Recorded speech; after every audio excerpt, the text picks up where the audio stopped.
Hello, everyone, and welcome live on the World Racing Network to tonight's broadcast of the NSRA Beer Street Journal Grand National Series. It is the Beer Street Journal Star Spangled Bash, live from USA International Speedway down in Lakeland, Florida. The track no longer exists, but we are going to be racing on the virtual version here tonight.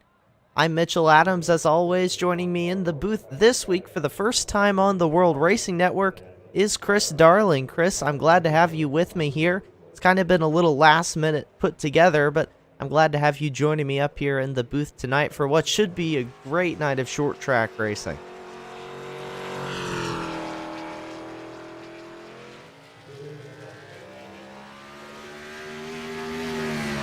To put on a good show, so I'm excited, and I hope everybody else is. Yeah, it's definitely going to be a great night here of racing. Again, from USA International Speedway.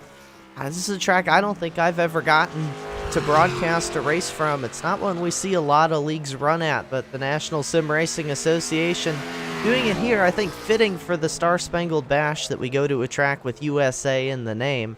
Of course, last week as well was another Beer Street Journal Star Spangled Bash, and it was the 17 of Adam Pettit picking up a win last week. He is not here tonight, though, as we see Mike Tellier in the 47 take a spin into the wall. That's not good for the driver, usually in the Hello Kitty car.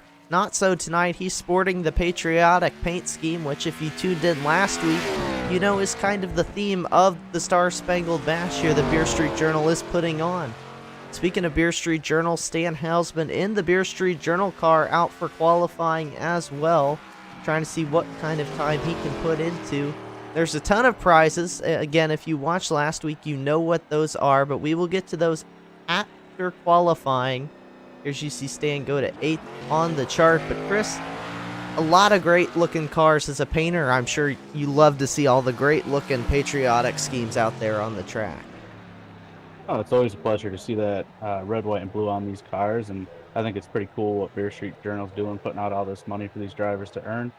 But other than that, I mean, it can't be understated how big Adam Pettit not being here is. He's been far and away the favorite all season. I've sort of been following along on Thursdays, and right behind him, though, I mean, it's pretty much everybody kind of in a big wad. So this should really open up the race, and it should be exciting to see who can kind of capitalize and take a win home tonight.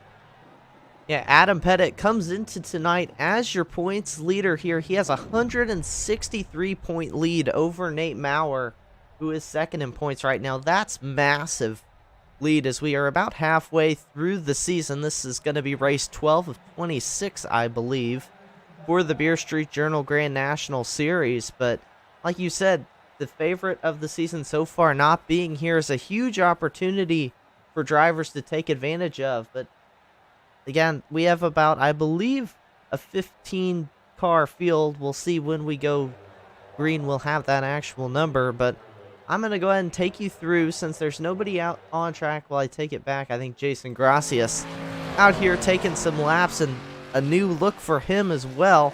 Got Max Graphics on the hood of that car. I'll take you through some of the prizes these drivers can win, because there are some things you all can do to help figure out who takes home a little money here tonight. So we have the best looking scheme. That driver will win $10, and you all can vote on that by commenting in our live stream chat over there who you think has the best paint scheme on their car. So make sure to tell us in chat who you think is driving the best looking car, and that person will win $10. We also have the pole sitter winning $5, which right now is the 33 of Trey Whited. He does have a win on the season. The leader at the halfway point will win $5. The hard charger is going to win $5. To win that, they have to qualify, and then the biggest mover throughout the race will take home that $5. And then for positions, the winner gets $10. 5th and 10th, I believe, take home $5 is the way I am reading that. And then the highest finisher with the least amount of incidents will win $5. And there's a few more here as well. The most improved finish in between Texas to this race at USA International going to take home $10 in prizes as well. That is over $100 Beer Street Journal is giving away in this race. Again, we have to thank them for all the support they give to this series, because they make our Thursday nights a lot of fun to watch and a lot for these guys to race for here tonight.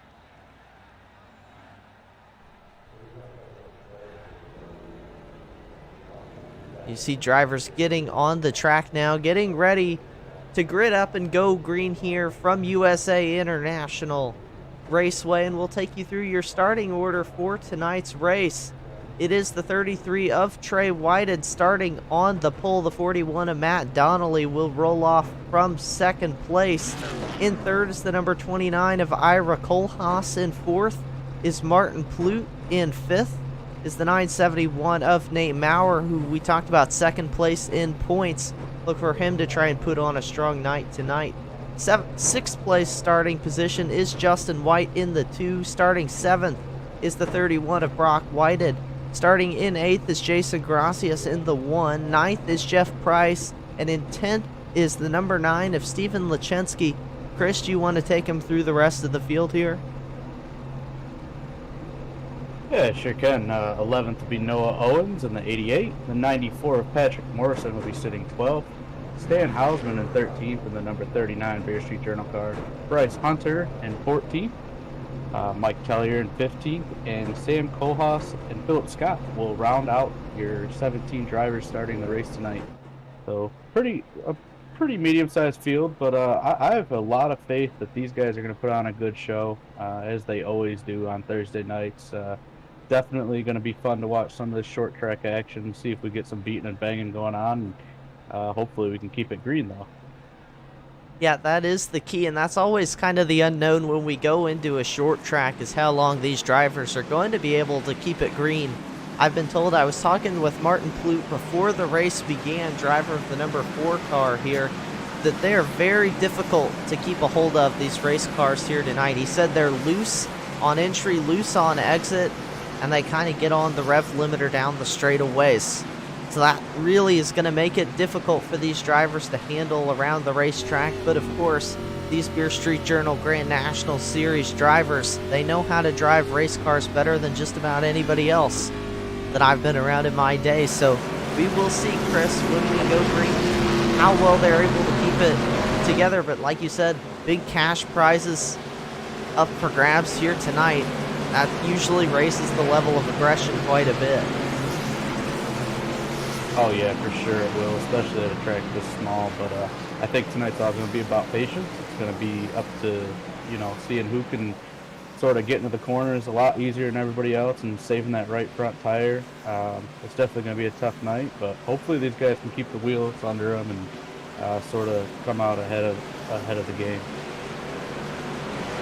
Yep, and we are going to see who is going to be able to conquer this 3/4 of a mile short track here down in Florida for race number 2 of the Beer Street Journal Star Spangled Bash. Pole sitter Trey Whited, he's already won $5 here tonight. He's going to try and get himself a little bit more as the field heads into the start-finish line. Green flag in the air, and we are racing from USA International Speedway, and it's a good start for Whited out front.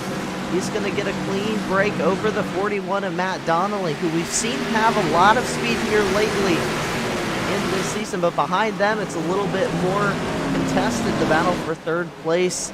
Martin Plute going to get around Ira Kohlhaas for that position. Then back further behind them, it's just side-by-side, several rows deep.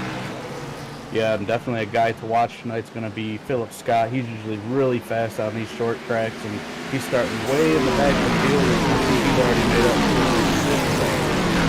Keep an eye on him if he comes up being good. Yeah, Philip Scott, that's the name I had written down coming in as well, Chris. He won at a short track earlier this season.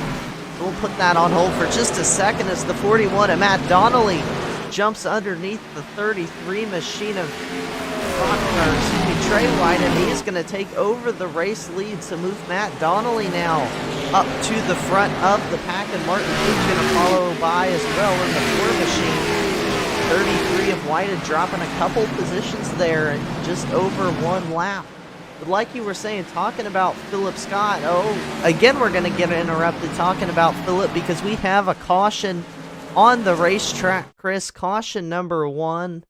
We are going to go try and find what that one is. Looks like the 9 of Steven Leszewski just kinda let it get out from under him heading into the corner, broke loose, and spun on his own. Looks like it might have collected Mike Tellier as well, so unfortunate for both those guys, but hopefully they didn't get too much damage in that. Yeah, you said it just right there. Steven Lechensky, just a little self-spin into the corner. He's going to go around and bring out caution number 1 of the night, and that's exactly what we were talking about. And we'll go on board here with the number 9 so you can see kind of what happens. He's just going into the corner on the brakes, and then the car just kind of loses the rear end and goes around from under him, and that's what we talk about loose on entry, Chris. I know we both have a lot of experience behind the wheel of these cars. It's just so difficult to catch that once that rear end starts to step out. It's definitely not easy to do, and that's the challenge we were talking about these drivers are going to face here tonight. Yeah, not only that, I mean, the track's going to be hard to race early on, not a lot of rubber down on the track, but also you're kind of battling on two ends. Naturally you're going to be loose heading into a corner under hard braking like this. But I know a lot of guys, they sort of turn down their brake bias, try to save their tires up a little bit by using that rear brake, and I don't know if that was the case there, but I think you're going to see a lot of guys getting loose on entry. It's just going to be up to them to try and back that corner up and make sure they keep the car under him. That's going to be the biggest thing tonight. I probably going to sound like a broken record on that. Yeah, well, again, they're going to have to be battling that for 130 laps. We have 7 of those laps in the books. There's a lot of time for drivers to have to deal with these car conditions throughout the night.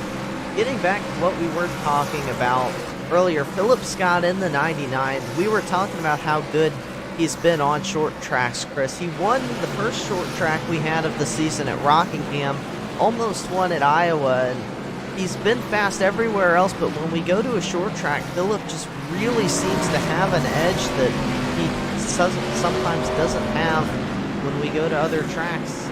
Look at tonight, he started 17th, currently runs in 12th. He's rocking one of those Beer Street Journal Star Spangled Bash paint schemes. To look for Philip to try and move that car up toward the front of the pack. He's certainly making a lot of quick positions as the pace car lights have gone off out front. And we have 1 lap to go green here. So next time by, racing going to resume from USA International. Yeah, and let's take a watch and see what this 33 car does on the restart. Whether he gets racing with Matt Donnelly and Martin Fleet, or if he's going to fall back a little bit at the start. But I'm kind of wondering if he was saving his stuff a little bit and just trying to take it. This track is difficult to save tire at. Short tracks usually are, so you could be right about that one, Chris. iRacing pace car down pit road once again, and we are back racing from USA International, and Martin Plute not giving up the fight in that outside lane. Almost rubbed doors with the 41 of Donnelly. The Donnelly going to be able to clear him down the back straightaway. Now watch for the 33 of Whited. Going into 3, I think he's going to back off for now and let Martin Plute settle into second. But man, that 33, I think he can be racy when he wants to, but from that first lap, I agree. I think he's just taking it easy right now, trying to save those tires in the early going. Yeah, I'm kind of surprised with how aggressive Martin Plute's being right now. It seems like he kind of wants that lead early. Usually he's a guy that kind of just hangs out and tries to make sure he lets everybody else make mistakes. So kind of interested to see what Matt Donnelly does here, if he tries to, race him hard. But I think Martin Plute's going to make a battle back towards the lead here in just a couple laps. And looking out at the chat, reminder to anybody who's tuned in, since I said it, you all can vote on who has the best patriotic paint scheme here tonight. And that person will receive $10 courtesy of Beer Street Journal.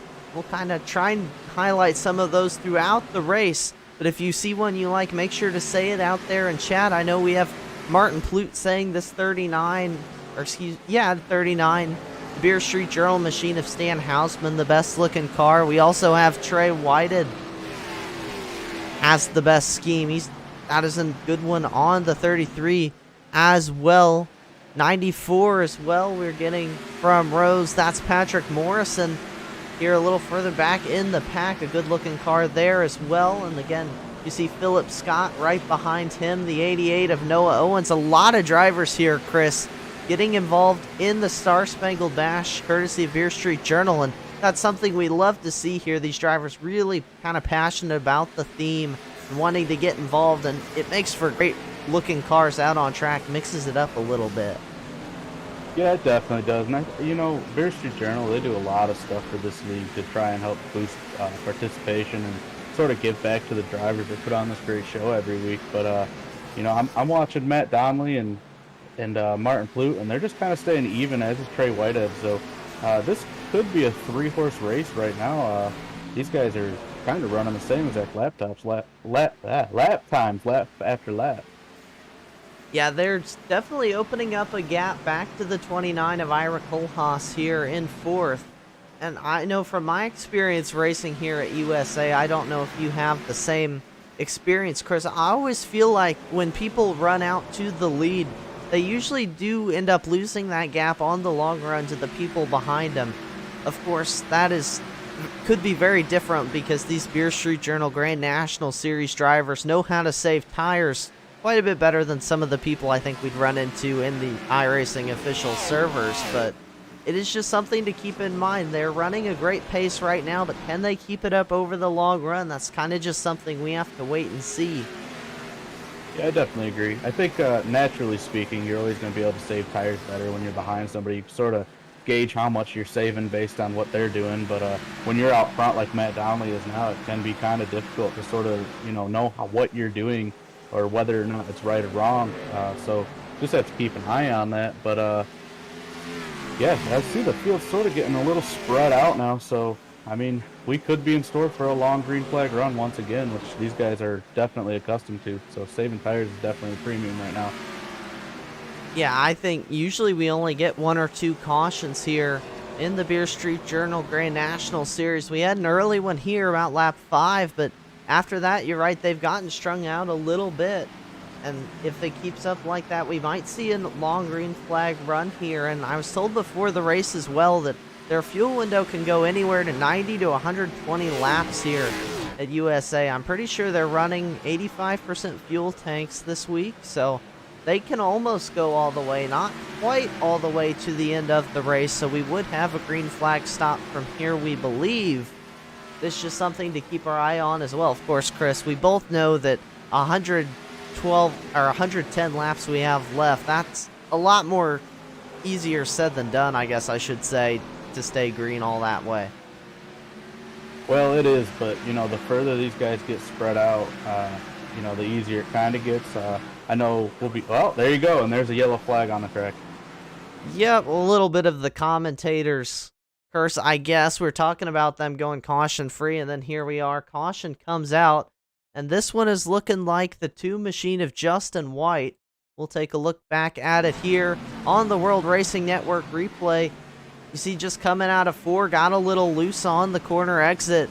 Managed to lock it up, kept it out of the wall or anybody else, but he was on the track, so the caution gonna get thrown for that one. And Chris, that is going to change things up a little bit because we were talking about before they weren't able to get to the end in the fuel window. Well, now that's a possibility if the numbers we were told before the race are correct on board with Justin White here. Yeah, I mean, anytime you can get in the fuel window, I guess tires become even more of a thing because, like I said, saving tires here is going to be huge. And if you're going to make it from here on fuel, I'm wondering if you stop here and you just stay out the rest of the way. I don't know. I think that's something we could see, and we're going to have to wait and see the strategy. It looks like a lot of your leaders stayed out, but the cars behind them are coming down pit road here under this caution. So a mixed bag of strategy. You see Matt Donnelly and your race leaders out on track right here, but a lot of cars did come down pit road. I think Nate Maurer in the 971 here going to be the one to lead the charge down pit road. A lot of other drivers followed him as well. Jeff Price, Bryce Hunter, Steven Lachensky, Sam Kohlhaas, and a couple others all came down pit road here under this caution. And then there are your leaders who've been out 25 laps on tires. So gonna be curious to see how the tire difference will affect them too after only 25 laps, but that could be enough to start to put some wear on the tires here. I'm trying to figure out who got our Brookstone Animal Hospital Lucky Dog Award here. I believe there was one under this caution, but I'm not completely sure who it was. But either way, I do know someone won the Brookstone Animal Hospital Lucky Dog Award. We gotta thank our friends at Brookstone Animal Hospital, longtime sponsor of the National Sim Racing Association. Of course, they always help someone get back on the lead lap here. Chris, do you have any idea who it was better than me? I don't think there's anybody a lap down. Well, I thought I saw blue on my scoring, which indicates someone a lap down. I'd definitely be wrong about that. I am more often than not sometimes, but It's showing Justin White in the last position on the track, so I would assume the Lucky Dog would line up behind him. But yeah. keep an eye on Nate Maurer on this restart, because he's always the guy that seems to sort of step out on the conventional strategy, and he always, to me, seems like the first guy who's sort of on a different strategy than everybody else. So just keep an eye on him. Yeah, either way, thank you to Brookstone Animal Hospital. I'm sure we might get one of those later. Meanwhile, the leader's ready to go back. Green flag racing. Matt Donnelly once again taking the inside. Green flag in the air. There's a good start again for Donnelly, but another good start for Plute as well in the outside. He's going to hang with him side by side off of 2.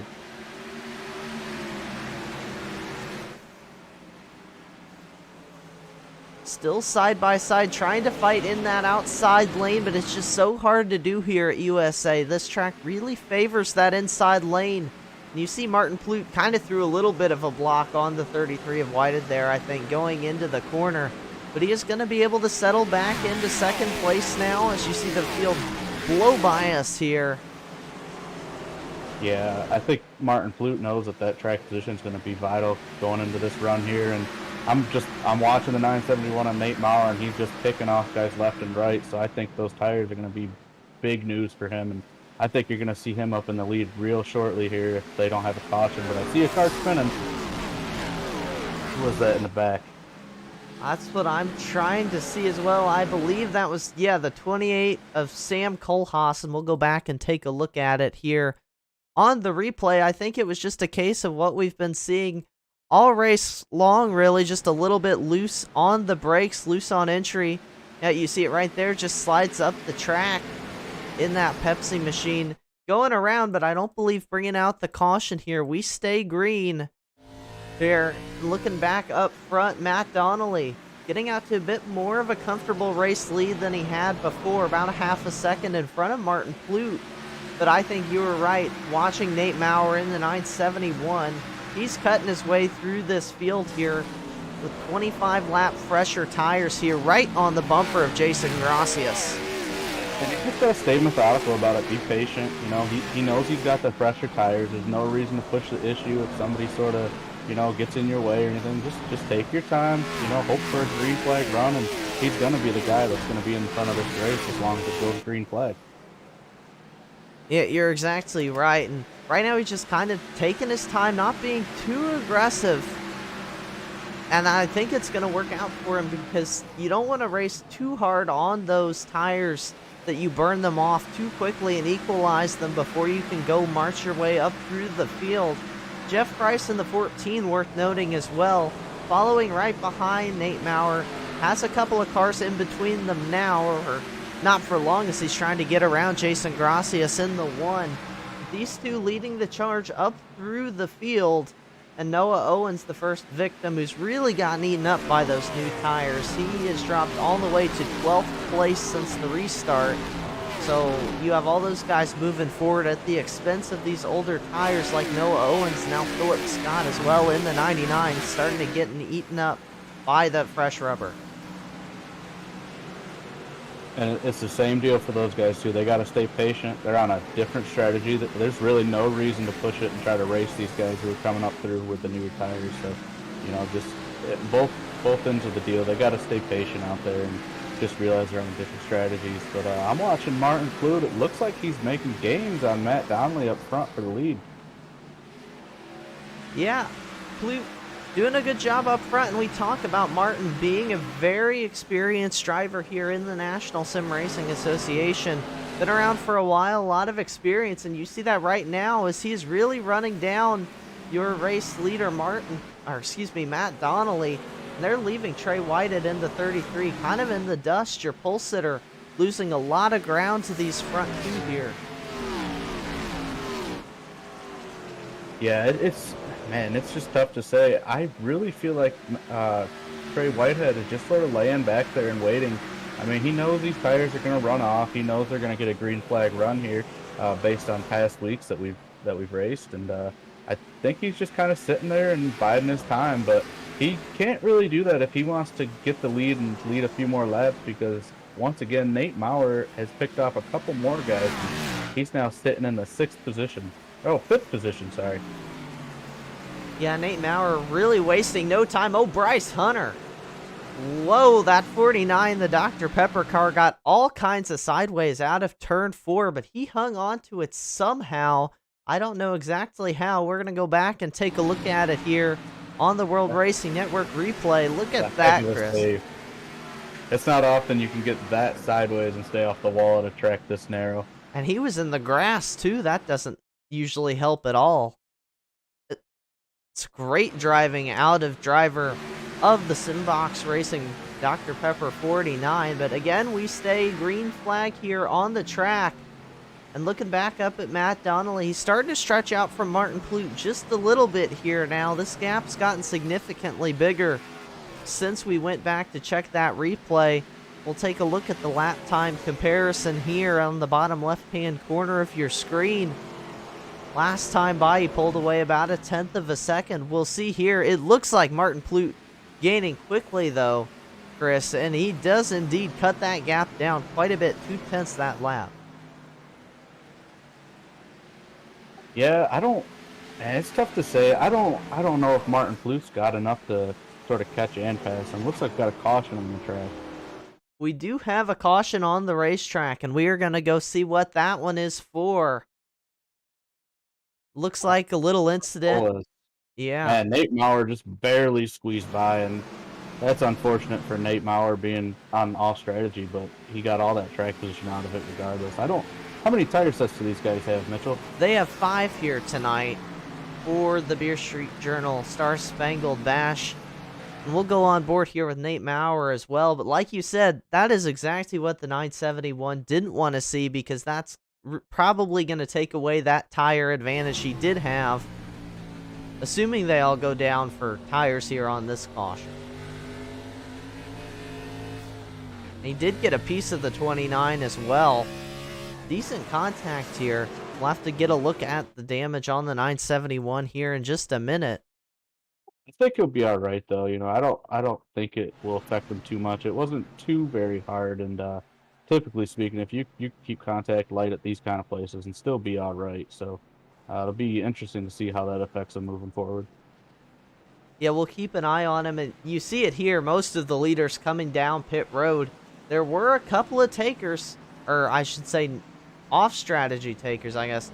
Once again here, some of the drivers that did pit the last time now stay out, including the 47 of Mike Floppy Tellier. He is going to be your race leader when we go back green.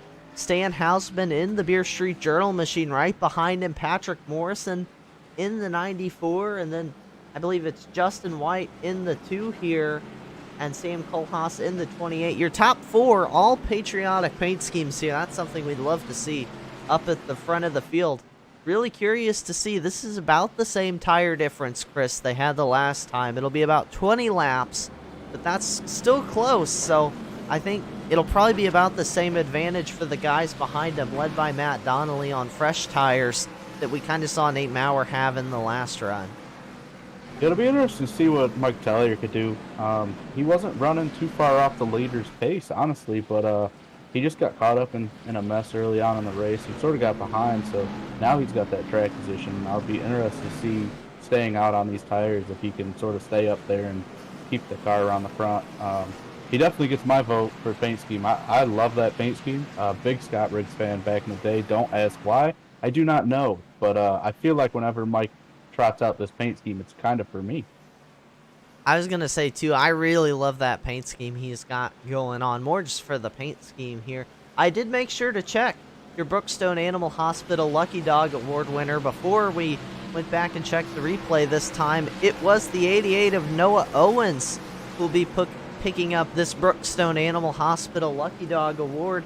Again, make sure to go check out Brookstone Animal Hospital and all the sponsors of the NSRA Beer Street Journal Grand National Series down in the description of this video, because they help make this racing possible every Thursday night. And I believe we're getting ready to go back green this next time by. We are. Pace car lights off. And I'm really curious to see, like you said, these are drivers who haven't really been up toward the front of the field tonight. And here we go. Mike Tellier going to be leading them to green. Of course, don't forget, Tellier does have a win on the season. He won the season opener at Daytona. No stranger to victory lane here, but hasn't gotten back to the win since then. It's been 11 races, so we'll see what Mike can do out front, but he's got a lot of hungry drivers behind him. Yeah, keep an eye on that 2 cars. We go green flag here in USA International. Yep, green flag in the air. Great start for Mike Tellier. He's going to get out to a comfortable lead. Patrick Morrison going to slide through underneath Stan Hausman to pick up the 2nd position. Then behind them, it's just kind of chaos here. The 28, Sam Kohlhaas, getting taken 3 wide. Look at the move from Martin Plute. Man, that was a dangerous move, and we got a spinner back here. Trey Whitehead going around in the back. Yeah, that I would have been so surprised if they kept it going straight through that. That was an aggressive dive to the inside by Martin Plute. And we'll take a look back at that. There's so much to digest there, Chris, in that one incident. Man, Martin's a good buddy of mine, but I gotta say, I don't like that move a whole lot here. He's on new tires. It's totally different strategy from the 29. That was just, man, that was super aggressive. And I think Martin's, you know, he's thinking he wants to get back to the front, but he just doesn't need to be in that mode right now. Yeah, it just kind of they had just kind of all stacked up there through 3 and 4. You see the 33 go around. He's the one who's gonna, I think, get the most damage out of it. On board with the 33 of Trey Whitehead. You just kind of see him. I think he was actually on the outside there when Martin Plute took it 3 wide, and just kind of that ended up forcing the other cars up into him, and he is going to end up going around, but not a ton of cars, I think, got damage from it. It was just kind of a big looking incident with people 3 and 4 wide to avoid it. It was almost kind of like a lazy spin too, you know. It looked like Trey he got sort of up where there's no real grip on the track, and he almost had it saved, but right when he hit that point of the track, it sort of just slowly went around, and it's almost like everybody was expecting it because they all knew right where to go. And I think Jeff Price even came to a complete stop. He said, I don't want any part of this. You can't blame him at all either. They don't have fast repair sitting in the pits waiting for them here. I don't think anyone actually got into Trey. A lot of credit to these drivers here. I think really, other than the initial contact, I don't really think anybody got into the wall or anything. So very impressive. We didn't see cars get a lot more torn up than they were. Your leader's not really choosing to go back down pit road, looking back out onto the racetrack. No Brookstone Animal Hospital Lucky Dog Award winners this time. Everyone on the lead lap as we hit lap 50. That's something we also love to see, because the short track's really easy to go a lap down. Of course, Martin Plute still sitting in the pits here. He might be trying to repair some damage, and you see him rolling there. I was going to say, I don't think it's anything major for Martin, but definitely did get a firm piece of contact from that one. Yeah, and that's sort of where the track position thing comes into place. I mean, I know those guys had to pit, but you know, getting back probably 6th, 7th, and further on back, you're sort of putting yourself in a position to where you're going to get involved in that kind of stuff when it happens. So I'm really surprised that nobody really took any damage from that. That was really impressive, and you know, I don't know, that's sort of something to watch for. I'm sort of wondering if anybody's going to pit here. Yeah, oh, you know what, Mitchell? I'm behind you. There we go, right? Second broadcast, and I am about a lap and a half behind Mitchell.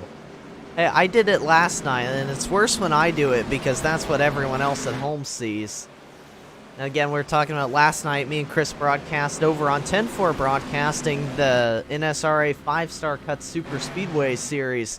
That was a good race last night as well, but green flag back in the air here at USA International, and once again, a great start for Mike Floppy Tellier out front. Patrick Morrison once again going to be able to retain the second position. Then it's side-by-side for third between the 39 of Stan Hausman and the 41 of Matt Donnelly, and then behind them, several rows deep, side-by-side racing. And we had 4 takers on pit road. We had Trey Whited, Justin White, actually 5. Martin Plute, Sam Kohlhaas, and Noah Owens all came down pit road. So only 5 out of the 17 pitted under that last caution. To answer that question you had, we're approaching halfway in the race as well. Which, don't forget, the leader at halfway wins, I believe, 5. Let me check to make sure. It's either $5 or $10. It is $5. I was right. So whoever leads at lap 65, which right now it would be Mike Tellier in the 47, they're going to walk away with $5. Well, that's a great deal, in my opinion. You know, you show up, you have a cool paint scheme, you walk away with $5. There's nothing better than that, right? Yeah, not much better than getting paid here a little bit of money for coming out to race. And let's go over all the different prizes we have again here tonight. Thanks to Beer Street Journal. Again, this is the Beer Street Journal Star Spangled Bash. Again, you all... Stan Hausman into Matt Donnelly, big crash. Nate Maurer, Matt Donnelly, both involved. Yeah, we are going to, again, put all that on hold and go look back at that one, because that one, that's going to have some big implications for a lot of the front runners in this race. Yeah, no kidding. Sorry about that, Mitchell. That was a big accident there. Matt Donnelly took a huge hit there in the outside wall. Yeah, Donnelly, he's your pole sitter here tonight. No, excuse me, he started second here tonight, but that race car is torn up. You see Nate Maurer as well in the 971. We talked about him wanting points because he is second in points and your points leader not here. That's a ton of damage as well to Nate, and we'll go back again and look at that one from the WRN blimp. It looks like Stan Hausman, he just, you know, he went in, he was racing Matt Donnelly for a while pretty hard, and he was holding his own, but it looks like he just went into turn 3, and it just broke loose on him, and he walked it up the track. There wasn't a lot he could do there once it broke loose either, and Matt Donnelly was on the unfortunate end of that one. So was Nate Maurer, who got a piece of it at the very tail end. Yeah, just the wrong place at the wrong time for a couple of drivers there. Matt Donnelly, Nate Maurer, gonna come out of that really worse for wear. You see Noah Owens also down pit road with them. And again, that's gonna hurt a lot of their chances here, especially Nate Maurer, who we talked about needing a big points day here. That could actually hurt him in the points because Philip Scott in the 99, who is third in points, he's out there running 9th right now, but like we said, we've seen a lot of short track speed from Philip all season long here, so I would expect him to start marching up through the field. You see Stan Hausman now as well headed down pit road in the Beer Street Journal machine, but a lot of cars going to be hurt by that one here. Yeah, and one thing to note about all of this, all these quick little cautions here, this is doing nothing but helping those guys that stayed out a couple cautions ago, like Mike Tellier. All these heat cycles in the tires, it's going to hurt those guys on the new tires a little bit. Yeah, you're exactly right. All the heat cycles you get on the tires. Mike Tellier, he knows it too. He's sitting up there probably happy as could be in the 47. Well, I guess as happy as you could be leading on old tires. But yeah, I think he knows it. Patrick Morrison there in the 94. Both of those guys, the only two with over 35 laps on their tires. I think everybody else has about half the laps on their tires that these two do. Everyone else has come down and gotten some fresh tires. Johnny Williams put a vote on the 47. He was listening to you, I think, Chris, voting for the 47 of Mike Tellier for best paint scheme of the night. And yes, the vote is still open until the end of the race, I do believe. And we are getting ready to go back green here. And we have only 4 laps until that halfway point in the race. Green flag back in the air. Mike Tellier, once again, a massive jump. And he's just trying to hold on 4 laps here, and he'll win $5. And that's all he's got to do is, get that lead off the restart, and he could sort of just let these guys race behind him, and that's what he's hoping for here. Is who is that? Who's that in second place there? I can't see the car. We've got Patrick Morrison in the 94, just got passed by the 31 of Brock Whited. Jason Gracias also getting around. And if you're Mike Tellier, all these cars now behind you on fresher tires, about 20 laps fresher tires than Mike Tellier. But again, of course, he wants to hold on to the lead for longer than 3 laps, but we're kind of watching that battle for the halfway point right now. But caution's gonna come out again, and Mike Tellier is gonna win that $5 because we are gonna be under caution when the halfway point comes. And it looks like Bryce Hunter in the 49 went around here, had a great save earlier. We'll see what happened to him here. I think contact with Matt Donnelly. We'll take a look at it here on the World Racing Network replay. Yeah, Donnelly, I think, got into the back of Bryce Hunter, and there was no saving that one. Tell you what, though, these guys do a great job at locking it up once they start spinning, and I think that's a lot of the reason why you don't see a ton of cars involved here, and that's just a great thing to see, and it really speaks volumes to the series, and hopefully they can get even more drivers to sign up and kind of learn the ropes and get involved in the series. Yeah, you're exactly right. We've had great racing all season long, and the racing here's been really good. I think drivers have been struggling a little bit to manage the tire wear, and with the car getting loose on entries, caused some problems for us. That one's just kind of a little short track racing incident where the 41 just rolled a little more speed than the 49 of Hunter in front of him, but that is going to put us back under caution once again here. I don't know the count exactly, though. I believe the 971 of Nate Maurer, he hasn't gotten it yet, but I believe he will be getting a Brookstone Animal Hospital Lucky Dog Award, if I'm not mistaken, any second now. As I was doing earlier, though, I think we're going to go through now and read all those prizes these drivers have at their disposal here tonight, because there's a lot of them, Chris, and I read them at the very beginning, and now that we have more people tuned in, we'll go ahead and go through them again. We've been talking about the best paint scheme. That driver wins $10, so make sure to vote in the chat. It's you all who decides that, who you think has the best paint scheme here tonight. The pole sitter won $5. That one's already done earlier in the race. The 33 of Trey Whited running 4th right now, but he won $5 for picking up the pole here tonight. At the beginning of the race, the halfway leader wins $5. That is going to be the 47 of Mike Floppy Tellier. Congratulations to him. He just locked that up for himself. The hard charger wins $5, and they have to qualify to do that. I believe 15 drivers qualified, and just taking a quick glance up and down the standings, I believe Mike Tellier is going to be that driver right now. Started 15th, running in the lead. But again, a lot of time for someone to take that away from him. We also have the winner getting $10. 5th and 10th place get $5. The driver who finishes the highest tonight with the least amount of incidents is going to win $5. That's one I can't actually tell from my scoring, so we'll have to get some word from somebody, or maybe even announce that one next week, who won that, because that's a little difficult to figure out, Chris.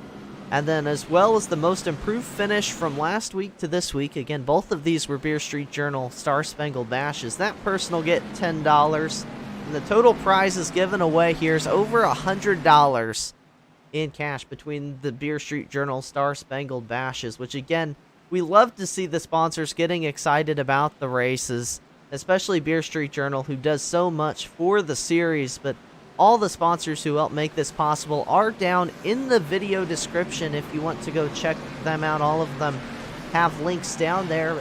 That's my spiel, Chris. Pace car lights are off, and we're going to go green in about half a lap.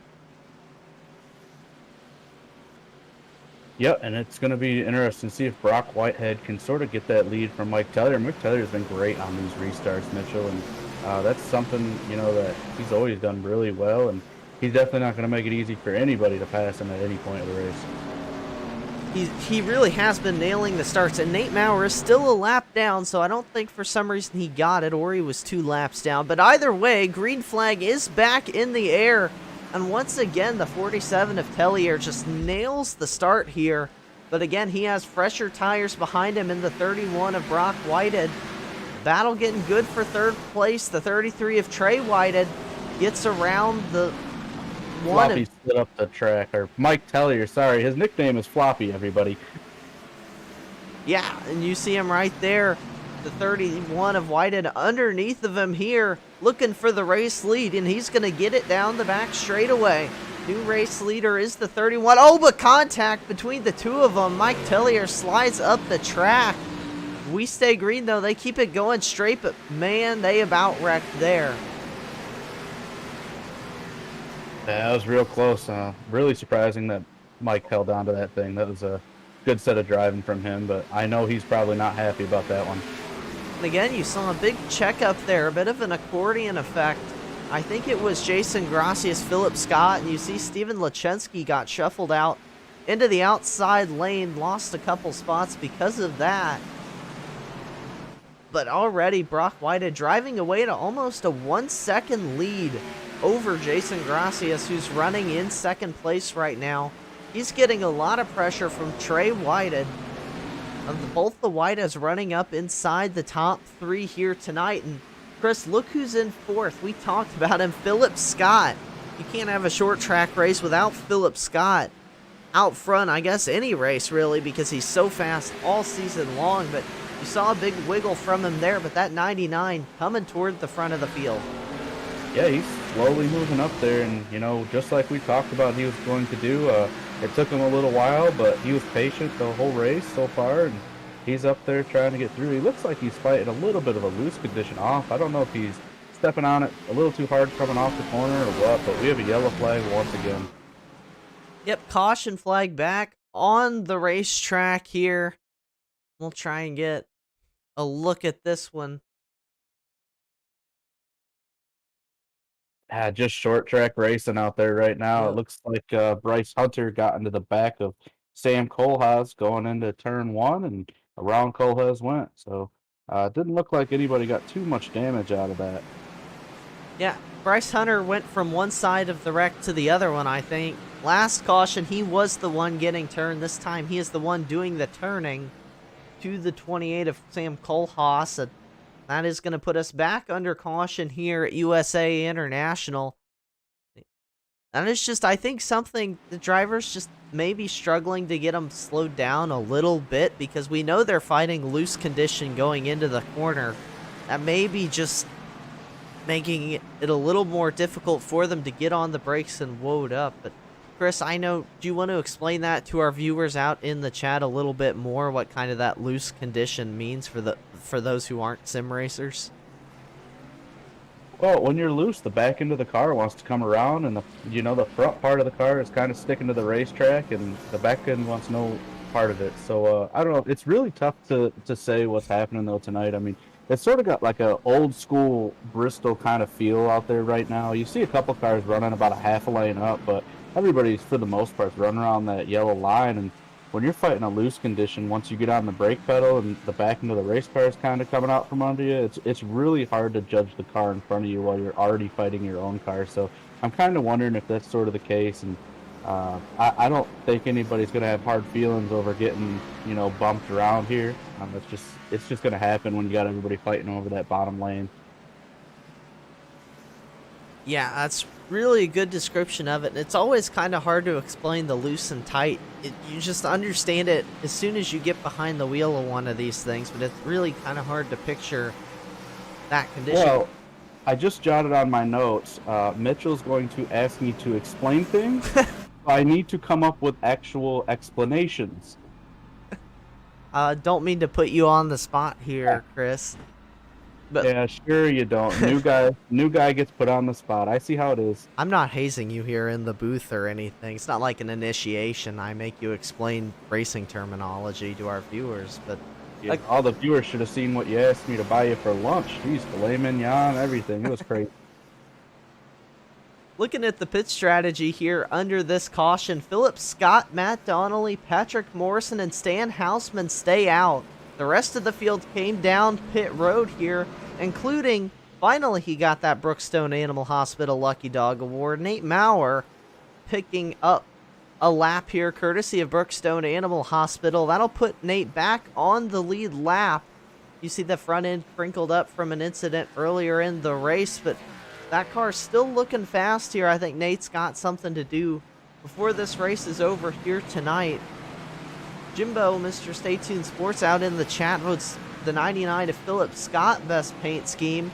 Not only does he have one more vote toward that $10, he is now your race leader because of that pit call, but Chris, he is about 40 lap older tires, about 35, I guess. I won't round. 35 lap older tires than those cars who just pitted, and his tires are about twice as old as everyone else behind him who stayed out. So Philip's in a dangerous position, I think, up here. We'll see how well he can hold on, but there's a lot of fresh tires, even behind the ones who took him earlier. I don't even know what I'm trying to say, but the green flag is back in the air, and what a jump for Philip, though. He definitely is not going to lose the lead because he didn't get a good restart, because, man, that 99 took off. Yeah, it'll be interesting to see what Matt Downey can do, who, you know, we also need to mention was just in a wreck about, 3 cautions ago, and it was a pretty severe hit, but he's back up there in second place, and I'm thinking that he might have something to say to Philip Scott here in a lap or two.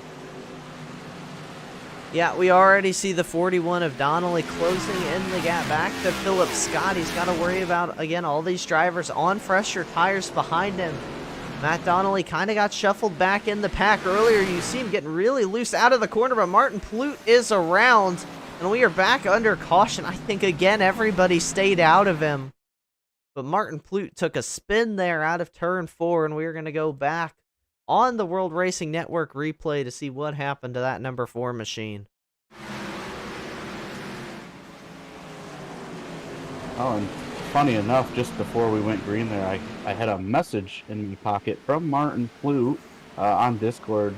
He was telling me that he's putting on a show to show us the worst possible pit strategy, so I wonder if that played a role. Well, he's on the pit strategy of a lot of other people out here, so I think a lot of other drivers, hoping he's not showing the worst strategy, on board with him. I think it was just a case of getting a little loose through the center of the corner. You see him get on the throttle for exit, and the car just kind of goes around, throttled up a little too quick, and everybody stayed out of him again. So good heads-up driving by all these people. People sound so rude. All these drivers in the Beer Street Journal Grand National Series. That's been their key. They have had some caution, some spins, but really everybody stayed out of them. A lot of times at short tracks we see people just pile in behind a wreck. That has not been the case here tonight. Yeah, and that's, again, I think we've said it 100 times so far, but that's really impressive. A lot of times you just see people kind of pile in, and you know, they don't have anywhere to go, but somehow these guys are finding room to kind of get around all these spins and everything. Yeah, they're doing a great job. Great heads-up driving here. And Philip Scott, that is another caution to help those drivers behind him equalize the tires out a little bit. But at this point, I'm still worried because Philip's tires are just so much older than everybody else is. And we're within 50 to go here in this race now, but and it's just a long way to go for him on those tires. It's to figure out exactly what's going on in his head with his pit strategy right now, because he's been out there for so long. I don't know. Do you think maybe he's good on fuel and he's just thinking he's going to play the track position and try to stay out as long as he possibly can? I think he definitely is good on fuel from the number we were told before the race. Their window was anywhere from 90 to 120 laps. So Philip pitted 40-ish laps ago, so he is definitely within the fuel window, but still, I just don't see the tire strategy quite working out, him holding him off quite as long as he's going to need to here. But you could be right, and he's just trying to see how far up he can stay, how many points he can grab. But I'm really surprised at this point, though, he's kind of committed to that strategy. Yeah, and it looks like he's taking the high line this time around, so I wonder if he sort of felt something different when he was on the low lane the last time. Well, he got a great restart last time. We'll see if he learned anything from it here. I think the first driver we've seen take the high line on a restart here tonight is going to be Philip Scott in the 99. We'll see what he can do with it here, but you saw Matt Donnelly in that 41 be super fast right before that caution came out.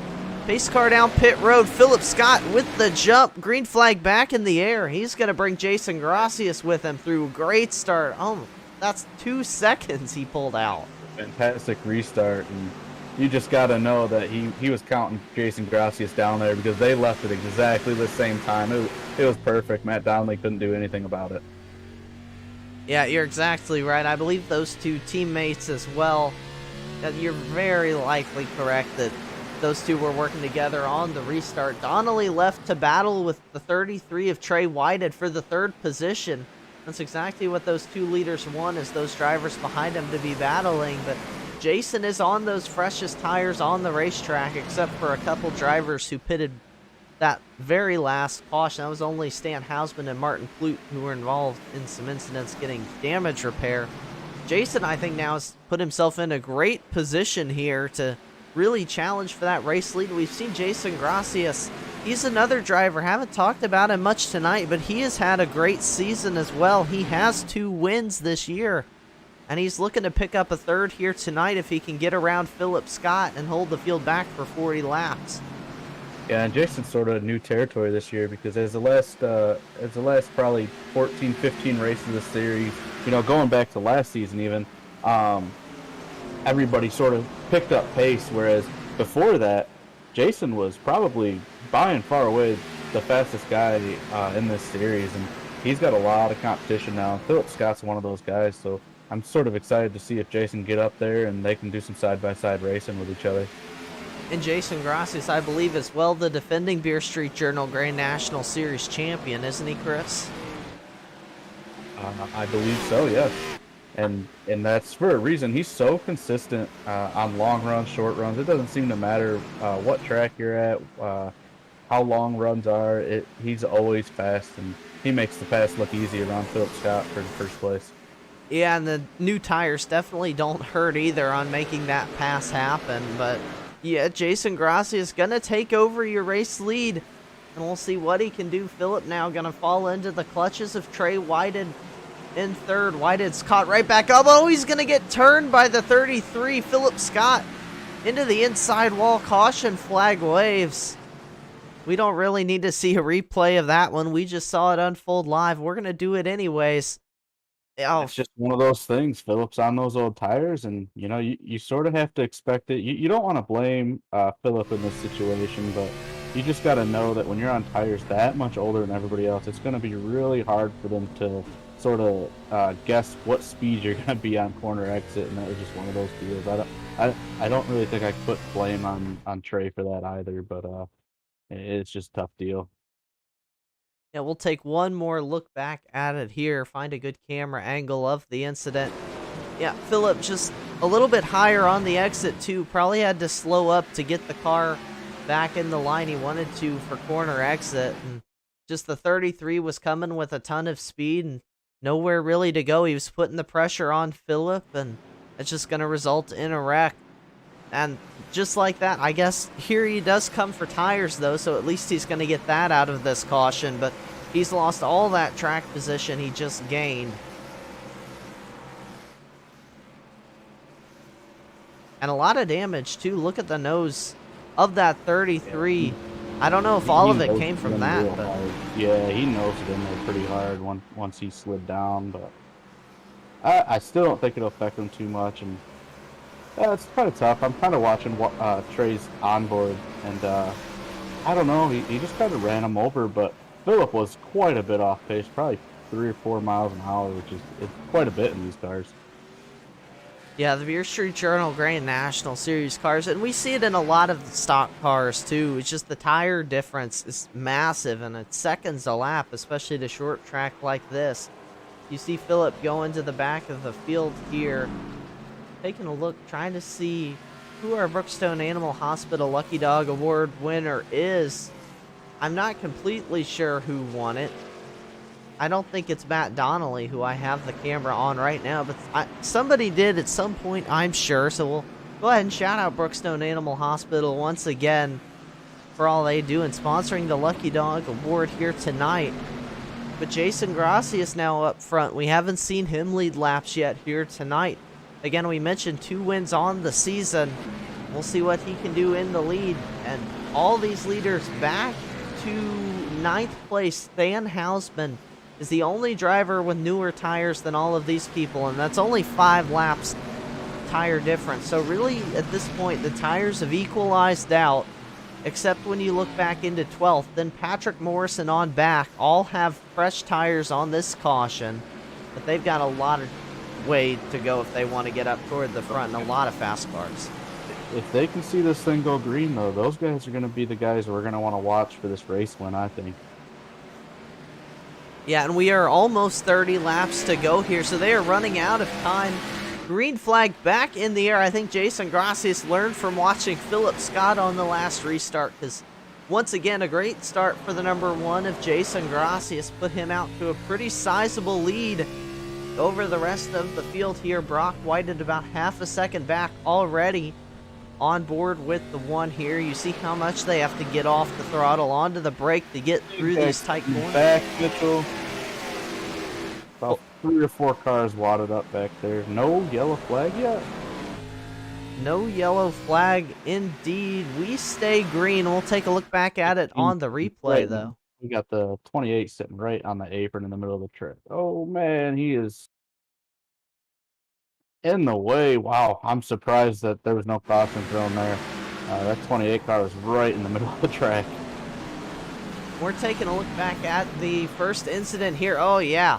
That's a big wreck. I'm very surprised no caution for that one. You're exactly right, but we stay green. Well, he was propped up on... Oh, I'll go back and get a picture of this. That's pretty funny. To show our viewers at home, here's the 28 of Sam Kohlhaas propped up on the pit road wall. That's not one you see very often. Of course, he had to take a tow back to pit lane, and we stay green. And that's probably going to do in the 28's chances of winning here tonight. Now, caution flag in the air, though. When we look back live, we'll just have to see. Was that a different incident? Yes, in fact, it was. They're keeping me busy here, Chris, on the replay. Stan Hausman this time gonna go around. We'll look back at it here. There's an incident in 1 and 2, I believe, between him and Bryce Hunter. And it looked like Bryce got loose, and Stan tried to stay off him and ended up getting loose himself. That's just racing. That's a hard deal for both of them. Yep, you're exactly right. Just Stan did a little too much trying to keep himself out of that 49 of Bryce Hunter, and that is going to bring out a caution. Stan Hausman struggling here. He had a lot of speed earlier, got up to the lead, but haven't seen much of him. Kind of been stuck back in the pack in that Beer Street Journal machine. But again, out front here, Jason Gracias did a great start, but we always talk about, Chris, when someone gets a great restart like that, you kind of show the rest of the drivers up there your hand. So you think everyone else going to kind of adapt, know he's going to go a little bit earlier and probably close the gap up quicker this time? Well, they might feel that they have a sort of an idea of what he's going to do now. You know, it's been 2 restarts in a row, but Jason's been racing a very long time, probably at least 18, 19 years between this and another sim. So I won't be surprised if he now waits to restart this race, and you know, maybe he'll catch some of these guys trying to go early, and then they'll have to slow up, and he'll still get that big jump. So I think as crafty as a veteran as he is, I think he'll make this restart work just fine. Yeah, I agree with you. Jason Grass is very comfortable with being up front here. No stranger to it. All right, check. We had the bad bots invade chat, Chris. It's been a while since that happened. And so I'm trying to make sure I have the subscriber only mode on, because that's what keeps them out of our chat. I'm sorry for all of you looking at chat who have to deal with that here while I go. Race fans, Mitchell. I guess we could say that. They enjoyed, especially at the beginning of the season, coming and watching races here. Yeah, they definitely seem to like sim racing as a whole on YouTube. I agree. I'm really surprised by it. So at least they know what kind of audience they're going for, and they know where they want to find it. Well, They apparently are subscribed to the World Racing Network, otherwise they shouldn't be able to message in the chat unless the subscriber-only thing is not working for me here tonight for some reason. For you to turn down a subscriber, right? I'm sorry, okay, bots. I apologize. I guess enjoy the racing here with us. We've got about 25 laps to go at USA International. It is the Beer Street Journal Star Spangled Bash, and things are just about to get good here, as this is where really we spend the whole race. You're kind of racing for that track position late, and now we are late in the race. So who you see up front now, of course, we could get some cautions to shift it up again, but these are the drivers who could be racing for the win here. We're running out of some time for other people in the back, like those drivers on fresher tires, Stan Hausman, Patrick Morrison. Drivers like that were running out of time to get their way up through the field. Yeah, I definitely want to keep an eye on the 33. He's been sort of bouncing around second, third, and fourth place every single restart, so he's somebody to watch as a challenger to Jason Gracias for sure. Yep, and we'll see again. Pace car pulls off. Gracias goes. Do they get a better start? It is still a great start for Jason Gracias, and he is going to pull out a big lead over the cars behind him. The 31 of Brock Whited going to clear Ira Kohlhaas for second. Haven't seen Ira Kohlhaas in a while. Started third, fell back, now up here racing inside the podium. Banging doors also with the 33 slid up in front of Ira. That's not one I'd be happy with, but it's late in the race. What are you going to do? It's go time for these drivers. Oh, the 31 loose. 29 loose. Chris, they're all over the place here. Well, I'm kind of wondering, you know, these guys haven't pit quite a while, and I'm wondering if those tires are starting to get slick after these heat cycles on the tires. So, I don't know. I'm watching the 31 and the 33 race hard, and man, the 31 not giving up that second position, and that's just playing into the hands of Jason Gracias, who's leading this race. Yeah, he's putting on a huge fight here for the second position. Him and Trey Whited going at it hard here. The two Whiteds battle for second position, which is exactly what Jason Gracias wants. Battle back here a little further in the pack between Steven Lachensky and Justin White. Up in the high line, the 99 of Philip Scott trying to squeeze up in front of Justin. He is going to. And I'll remind again all of you out in the chat to make sure to vote for your favorite paint scheme here, the favorite patriotic paint scheme, so that driver can win $10. I believe Stellar Stella said it was the Stan Hausman who won last week, and he can't win again. Caution out. I don't know about that as a fact, but I'm trusting my chat. I think they're right. But oh, Chris, while I was distracted. Oh no, Mitchell. You see who got wrecked? Or I guess who wrecked didn't get wrecked. Yeah, he was, you know, we were talking about him a few laps ago. He was coming off the corners, and he was getting loose here and there, and it looked like he was really having a hard time, and it finally just gave away on him in the middle of 1 and 2, and he sort of tried to correct it and just snapped back to the wall, and that was a hard hit. It took the whole nose of his car off. Yeah, that 31 of Brock Whited really wounded from that one. I think he's probably going to the garage after that one, or he's going to be off pace if he stays in it. You see, just get loose, overcorrects into the wall. You see Patrick Morrison just slide on through. I want to go right on board with Patrick Morrison there as well, just for laughs and giggles. But the 31, he was having such a good showing and good race last week as well. Just night going to come to a close a little bit early. On board with Patrick Morrison. He went all the way up to the wall to avoid that one. And again, back under caution again here.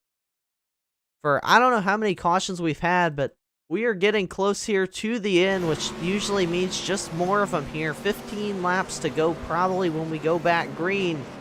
These drivers just pushing for everything the cars have in them. Just the 31 push a little too hard there.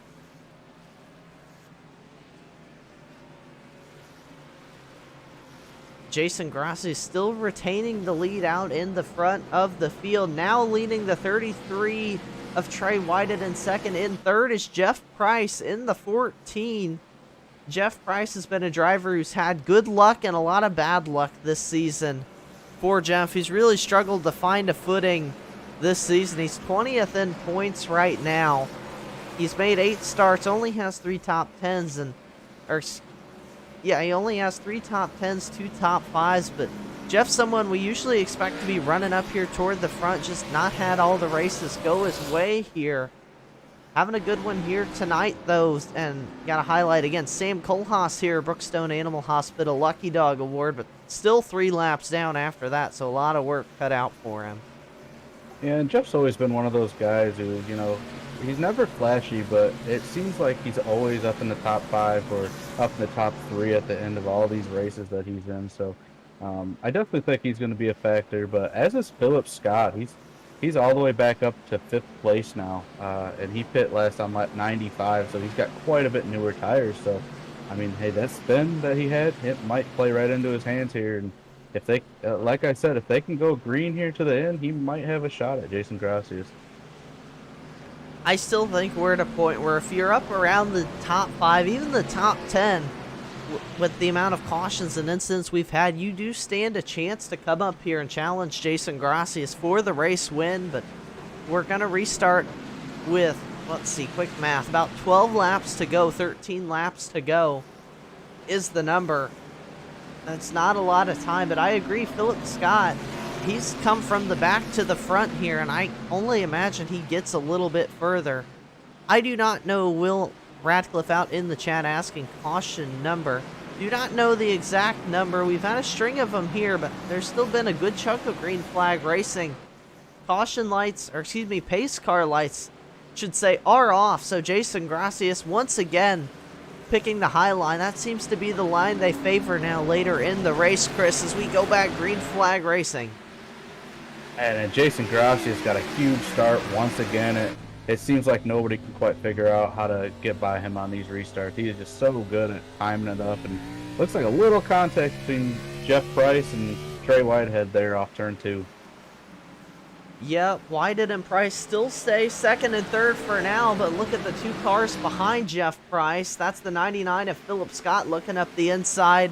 Also the 29 of Ira Kohlhaas right there, trying to take away the 3rd position, and now Philip looks up the inside of Jeff Price for 3rd place, side by side into turn 3. And Philip is just, he walks up the track a little bit. Mike Tellier now going to try to take advantage of that, but Philip is just licking his lips right now. He sees those 2 guys up front. He knows he's got pressure tires, and he just has to get around the 14 of Jeff Price so this way he can chase those 2 down. Running out of time, though. Yeah, and the more they fight here, the more it allows those top 2 to run away. They're already a second out over 3rd place Philip Scott, and finally able to clear that position is Philip, so he settles into 3rd. He also, it's worth noting, has 20 lap fresher tires than your top 2, who are Jason Gracias leading, and then the 33 of Trey Whitehead runs in 3rd. Philip not running away from Jeff Price, though. That line kind of staying intact as, Jeff got loose out of 4. Tell you what, too, 4th on back is an absolute log jam through these corners, and Jeff Price is way up the track into the wall. That's going to be a yellow. Yep, caution flag back in the air. Jeff Price got a little bit loose, tried to correct, and kind of the same thing we saw the 33 do, just overcorrected it a little bit and got up into the wall. We'll take another look at it here.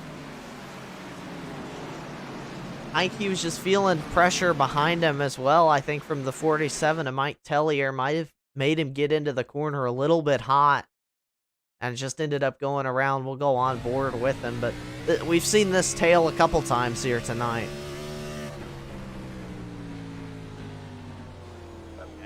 Sounds like Philip Scott's kind of excited about that caution, I'm sure. Because now he's going to be right on the back bumper of these 2. He's got the fresher tires, and Mike Tellier too. I believe Mike Tellier pit at the same time as Philip Scott, and I think he was just as fast earlier in the race. He just fell back after an unfortunate pit stop. Yeah, the 99, we were talking about those 2 leaders stretched out a gap. Well, this caution brings Philip right back to them here, and only a couple laps to go. He's got time to take advantage of those fresher tires.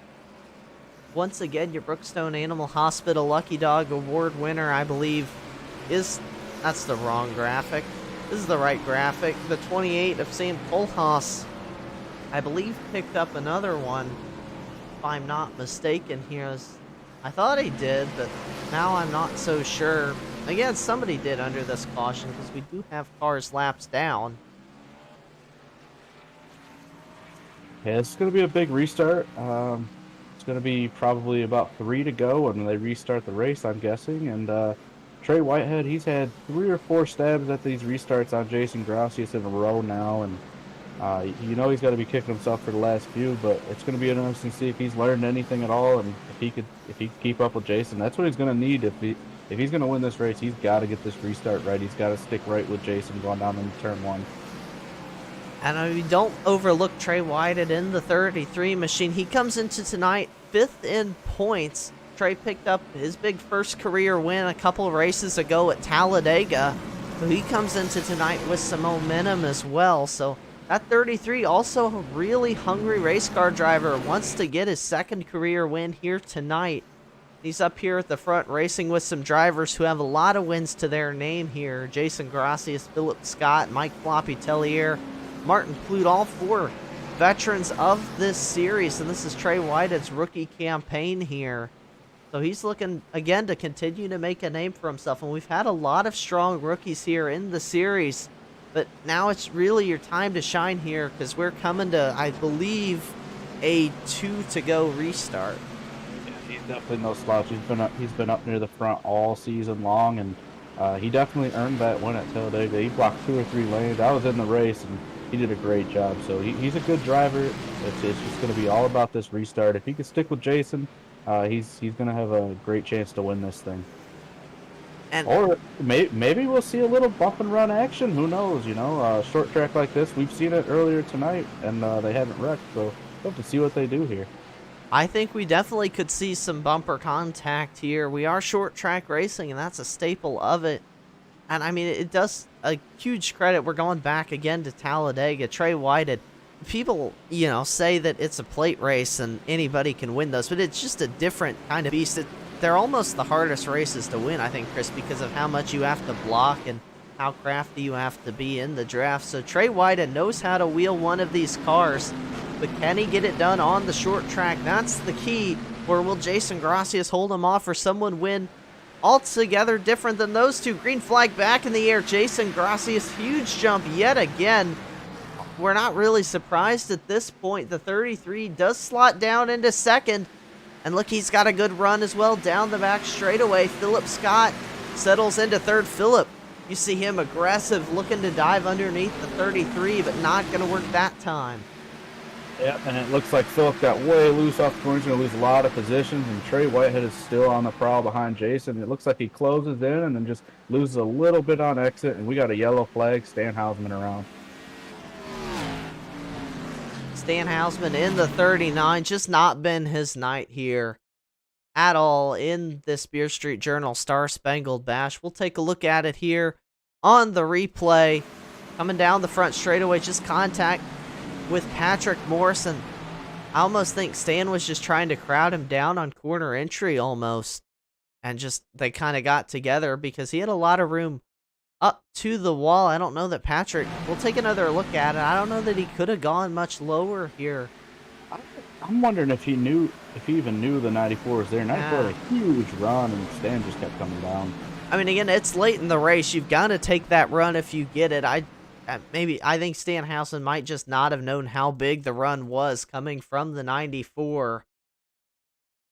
And that is... Yeah, I don't really think either of them did anything wrong. I mean, it's the end of the race. You got to defend the position if you know he's there. And, you know, 94, he's got to take that run. So I think they both did the right thing. It just ended in the wrong kind of way, you know. I agree. And that is going to put us, Chris, into a Beer Street Journal last call. I don't know about last week. I know it's been a couple races that I've been up in here in the booth since we've seen one of those. So, little 2-lap shootout here. That's really going to make things interesting for us in this race. Brookstone Animal Hospital Lucky Dog Award winner Sam Kohlhaas, he didn't get it last time, but he's getting it this time. I don't know who got it last time. Someone did, but Sam Kohlhaas, you see him there, getting that lucky dog courtesy of our friends over at Brookstone Animal Hospital. That'll put him 2 laps down. I don't know that he has enough chances at the last call to really get back up into contention, but I mean, Jason Gracias, he got the ideal restart last time, I think. He got out to a great jump and had the cars running for second, battling really hard. I think it would have been perfect for him, but I think he's got to do it all over again here. I feel like if you're Trey Whitehead, you know, I think it's been 5 that I've counted in a row that he's had a stand at Jason Gracias on these restarts, and Jason's went early every time, and he's gotten out a huge lead. And at some point, you know, if you're Trey, you don't want to get a penalty here, but you just got to think to yourself that once you hit that restart zone, the one is likely going to hit the gas and go. So maybe you just take the risk and you go when you hit that restart zone and take off and hope that he does too. You're exactly right. I mean, that's Jason Gracias. Philip Scott was doing it earlier too. They go super early here, and the rule is that as soon as that pace car pulls off the track, the leader can go whenever they want before the green flag waves. That's at their own discretion here. I mean, I think you're right, but, you know, you got to look at the other side. Does Jason think, oh, they're expecting me to go early, now I'm going to really wait as long as I can to go green and get them penalized? You know, being a veteran, probably. That's what I was thinking. I mean, Whitehead, he's got a win already. So he's looking for wins now at this point. I believe they got the playoff mode, so I think he's got to try something different than he's done, that's for sure, because I don't know if Jason goes late here. I think Jason wants that big jump because he's thinking that's the way he's going to get the biggest lead going into 1. I kind of agree with you because it's worked out for him every time so far, and if it ain't broke, don't fix it here on the overtime, or I mean last call, excuse me, restart here. But I mean, you know, Trey's got 100 points either way. He sits comfortably in 5th place. He could risk it if he wants to, but what is he going to do? That's the question. Pace car down pit road, the field in the hands of Jason Gracias. There he goes on the gas, green flag back in the air, and that is going to create a great battle for 2nd place, just what Jason Gracias wanted. Look at Martin Plute in the outside line fighting hard, got really loose. The 33 gonna clear him into 3, maybe no. Plute fights back, but we are coming to 1 lap to go. Thought Philip Scott was going to take him 3 wide there. Trey Whitehead, he's either going to dive in and give Jason the bumper, or he's going to sit here and take his 2nd place. I would love to see him go use that bumper. Oh, but he got really loose. I don't think he's going to be close enough headed into 3. We got a race for 3rd place, though, that's for sure. Race for 2nd, really here. Coming to the line, it's going to be Jason Gracias. Martin Plute, oh, huge wreck across the line. Jason Gracias picks up your win, and it's chaos behind him. Those were great drives by all top 3 drivers. Mike Tyler came back a couple different times in this race to finish 3rd, and Trey Whitehead, he was a contender all day. And Jason Gracias, once he got the lead, you know, he never really looked back at all. Yeah, everybody ran such strong races here up at the front of the field. Let's take a look back at that huge wreck coming to the line. You see Martin Plute just tried to throttle it up way too hard, got loose into the wall, and everyone's just gassing it to the finish line, so they all plow in. You see Philip Scott absolutely destroyed race car sitting there in the infield wall. But congratulations goes out to Jason Gracias. He is going to pick up his 3rd win of the season, and that, I believe, ties Adam Pettit 4 wins in the season. Actually, let me check that. Really? Yeah, I was correct. It is his 3rd win, but Pettit has 4. I was kind of wrong. It's okay. We all make mistakes sometimes. We're going to go back and watch Jason Gracias do some post-race celebration. Gonna burn it down here from USA International Speedway, and deservingly so. He's gonna pick up a big win here. I mean, he had to work for it too, Chris. It was a hard-fought race from a lot of drivers. Yeah, you know, Trey Whitehead, he definitely put in the best effort he could there at the end. But like I said before that restart, I mean, you just if you wanted to win that race, you kind of had to roll the dice. And of course, Jason Gracias took off early, and he was the one that ended up in victory lane. But I mean, you can't blame Trey Whitehead. That was a great race, great run by him. And, you know, everybody did a great job here tonight. I know they had a lot of cautions here, but that's just what's going to happen at a track when you're racing it, and it's sort of like an old school Bristol.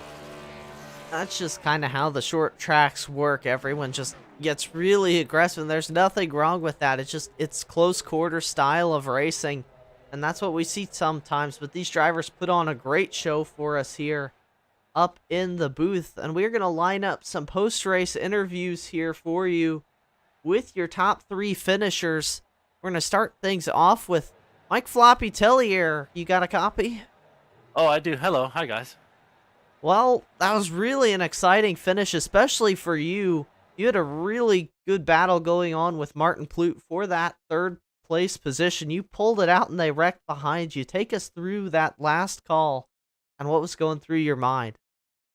Well, I, I mean, it was good hard racing with Martin. I was really hoping old tires would let him fall back, but he was able to hold his own out there on the outside. And then I don't know what happened to him if I like kind of forced him up the track or how he ended up in the wall. But I all I know is I was looking in my rearview mirror and Plute hit the wall and came down in front of everyone and I know. I mean, I'm glad I got third. I don't know if I helped them along with that wreck or not, but if I did, I mean, this isn't the way I want to get third. I'm glad I'm third here talking to you guys. I hope it wasn't part of my incident.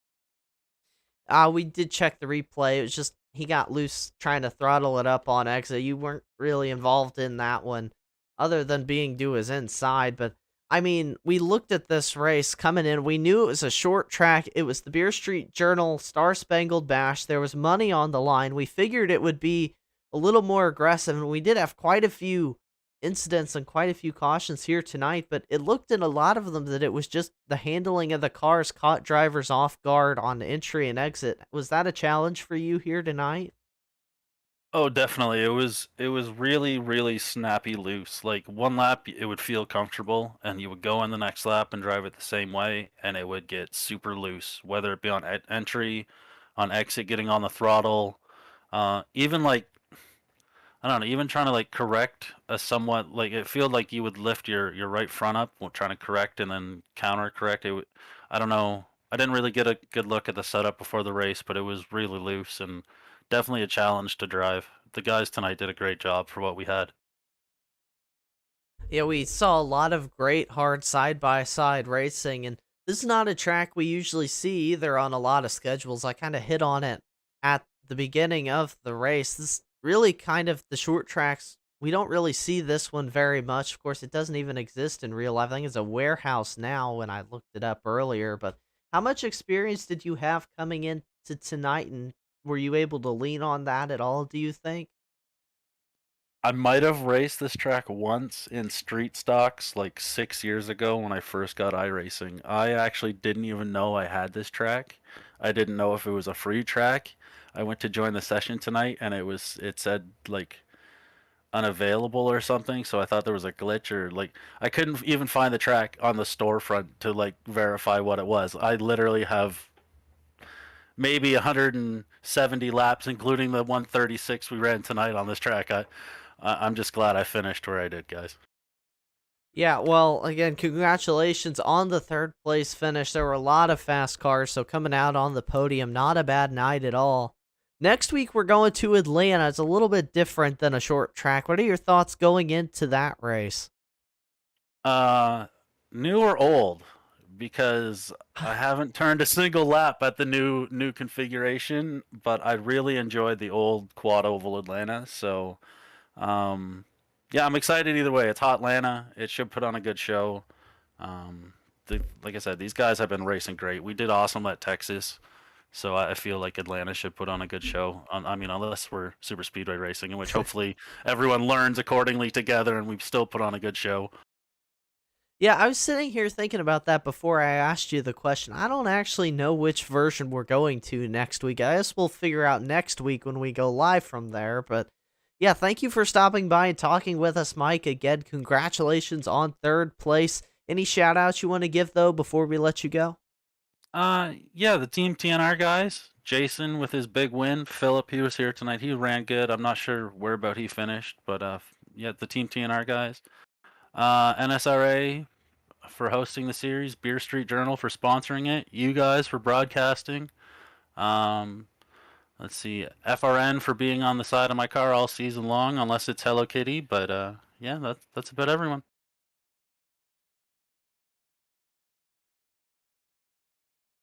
Oh well, I had to run something patriotic, especially seeing how this is Chris Darling's favorite paint scheme. I figured we could give her a couple whirls. I like seeing Mike Riggs on the track. Yeah, well, again, thank you for stopping by, Mike, and talking with us. Congratulations on third place, and we look forward to seeing you race next week in Atlanta. Yeah, thanks for having me, guys. That is Mike Tillier, driver of the number 47. He finished in third place here tonight, and I believe my colleague Chris Darling is caught up with the second place finisher here tonight, Trey Whited. Hey Trey, this is Chris Darling in the booth. You had a great run tonight. Really exciting to watch all night long. Why don't you run us through your run all night and how the car felt for you? Yeah, I mean, on the long run, really, I never really got tight. It was really just trying to manage the heat in the right rear and make sure you didn't have too much in it, and so you'd have to run off and stuff. So, earlier in the race, I mean, obviously I got the pole, led a few laps, and I kind of dropped back and saw what these guys were doing. And unfortunately, there was a little three wide situation after one of the restarts, and I got tagged, and just thank goodness I didn't get hit there. So, thought it was kind of not really over at that point. Excuse me, but I wanted to make sure that I was able to get back to the front, and we were. Obviously, I think Brock, my brother, was a little faster than me as the race went on. I think he just kind of overdrove it and overcorrected and got to the wall. But yeah, I mean, Jason's been fast all race long, and like I said, I just didn't have the right rear at the end to get to him. I thought I did, but after we came out of two and I was just loose, I just wanted to manage and make sure I got second. So. Yeah, and you were able to start from the pole tonight, and I see you put on a pretty good lap, but I think you stayed up there for about 3 or 4 laps, and you sort of started to drop back. Was your plan tonight to kind of just be patient, drop back, and let those other guys burn off their tires, or was that just you fighting the conditions of the car? Nah, it was a little bit of what's the word I'm looking for? Conservation, I believe. I wanted to lead a few laps to start the race because I didn't think I'd ever get the opportunity again once I dropped back for the bonus points. So, led a few laps. I let Matt go by and fell back to third. I think we kind of rode there, and like I said, then we just had that contact after we pit and tried to work our way back up. And yeah, just kind of up and down. Just glad to end it on a really strong note and get second. So. Yeah, and you were definitely a threat all race long, even when you did drop to the back. You worked your way up, and at the end there, you definitely had a few different cracks at Jason Grausius on the restart. But what was your mindset going into these restarts? It seemed like every single time he sort of took off a little early, and I think I mentioned it near the end of the race that I felt like if you were going to get the win, you sort of needed to roll the dice and try to go early to stick with them into one. Did that ever cross your mind? It definitely did. But after doing that so many times in the past, I've only gotten it like once out of 100 times. So, didn't really want to have to, excuse me again. I didn't want to have to go and then slow down and then risk the guy on the outside in fourth place, get in position on me. And I felt like there was a couple times I was kind of vulnerable. He went pretty early. I didn't get on the gas quick enough, and Martin Plute almost got to my outside, and I was able to drive it off a little hard and kind of hold him off. But yeah, I didn't really, like I said, it did cross my mind to try to go early, but like I said, I just didn't want to jeopardize my chances at winning the race. Obviously, I might have needed to get a really good restart, but I was just hoping to stay up with him and maybe give him a little bump like he gave me earlier in the race. So, yeah, it was just, it was there, but I never really gave it too much thought about doing it. So. Yeah, well, hey, at the end of the race, you finished second place. It was a good run. It was a solid points night for you. And do you got any shout outs or anybody you want to thank for tonight? Yeah, for sure. Obviously, you guys at World Racing Network always put on a good broadcast. I love to go back and watch it and see what I could have done differently, and I probably will. tonight as well as tomorrow and the rest of the week. So, um, all the guys that run the league, Justin White, everybody, obviously Beer Street Journal, league sponsor, Ryan Sizemore over here at Sizemore Motorsports, such a good owner. He's always hooking stuff up for me. And excitingly enough, we've got a new paint scheme this week. We're running an Advanced Auto Parts scheme because we are partnered now with Advanced Auto Parts. So glad to say that. Favorite driver in the Cup Series is Ryan Blaney, and he's got them as a sponsor. So it's pretty cool to run them on the car, and hopefully this continues. And obviously my job, Superior Concrete Products, also on the car. Yeah, I mean, it's just been a lot of fun the last few weeks. We've been getting a lot of points, and hopefully we can keep it up. Yeah, well, definitely big thanks to all those people you mentioned, and thanks for talking to us tonight. And we're gonna wish you good luck next week, and hopefully we get to see you again here on World Racing Network at the end of the race. Yeah, appreciate it. Thanks, Chris. Thanks, Mitchell. That is your second place finisher here tonight, Trey Whited. But now it is time to talk to the man who brought home the win here tonight. That is going to be driver of the number 1, Jason Gracias. Congratulations on your third win of the season. Just take us through your night here, because it was a bit chaotic for most everyone in the field. Yeah, well, first of all, Mitchell, thank you for the kind words. Honestly, if you guys watched me in the last like 30 minutes of practice, I had no idea what in the world I was doing. I felt like I would have embarrassed my sponsor, Max Graphics, with my driving, but I think I embarrassed him more so with my paint scheme because I think I might be dyslexic. And I don't know how to apply a TJ to my car, but honestly, it took me about 50 laps in the race, riding behind people, understanding where breaking points were to finally figure out what I needed to do to get out front. And then finally, when the TNR number 1 Max Graphic pit crew guys got me out in the lead, it was just smooth sailing. Clean air was king, but I can't thank my pit crew enough. I can't thank my sponsor, Max Graphics, enough for getting me out in front and letting me get another win now in this Beer Street Journal Grand National Series. Yeah, and another win on the season. Again, 3 wins. That, I believe, puts you as the second winningest driver of the season, right behind our points leader, Adam Pettit. You are pretty far back. I know, 23rd in points. You haven't run a full schedule this season, but your winning percentage is pretty good. You've won half the races you've started here in the Beer Street Journal Grand National Series. Do you think we're going to keep seeing that speed from you when you make starts here through the rest of the season? I don't think so, honestly. I feel like a lot of these guys have speed, whether it's the TNR boys and Philip or Mike, who show up to these races on a weekly basis, or a Brock or Trey Whitehead or Justin White or those guys, Martin Plute. I don't think so, honestly. Like summer has gotten the best of me. Life has gotten the best of me. So like, unfortunately, I don't think I'll be competing for a championship in any of the NSRA series, but I will be trophy hunting, and I'm having a blast doing so. And I'm having a blast driving these beautiful number 1 Max Graphics painted cars by Chris Darling. So as long as Chris keeps giving me these fire-looking paint schemes, I'll do my best to keep him up front to give him massive airtime. I mean, you've done a good job, like we said, so far through the season. Third win of the season in 6 starts, so trophy hunting is going pretty well for you. I know I've been asking drivers about Atlanta next week. I don't know if your plans are to race with us next week in Atlanta, Um, or if it's a we will see next Thursday night type. as of right now, my plans are to be there. I know my goddaughter's having her birthday on Friday, so I don't know if my wife has plans to have her over Thursday night, Friday night. So it's we'll see what happens next week. I don't know what Atlanta we're running. Hopefully, it's not New Atlanta. If it's Legacy Atlanta, or tires wear and drivers matter, I'll make every attempt in the world to be there. But if it's New Atlanta, maybe I'll watch Cocomelon. So I don't know. We'll see how life shakes it out for me. Well, it'd be fun to see you there next week. If not, enjoy the Cocoa Melon. But before we let you go celebrate your win, do you have anybody you want to shout out? Yeah, just thanks to everybody that makes this possible. Justin White, Martin Pluth, league admins, Stan Houseman. Thank you so much for all you guys do. I know running a league isn't easy, and it's not the most glorious work. It's more so being a glorified babysitter half the time. So you guys are doing a good job for sure. Just keep your heads up.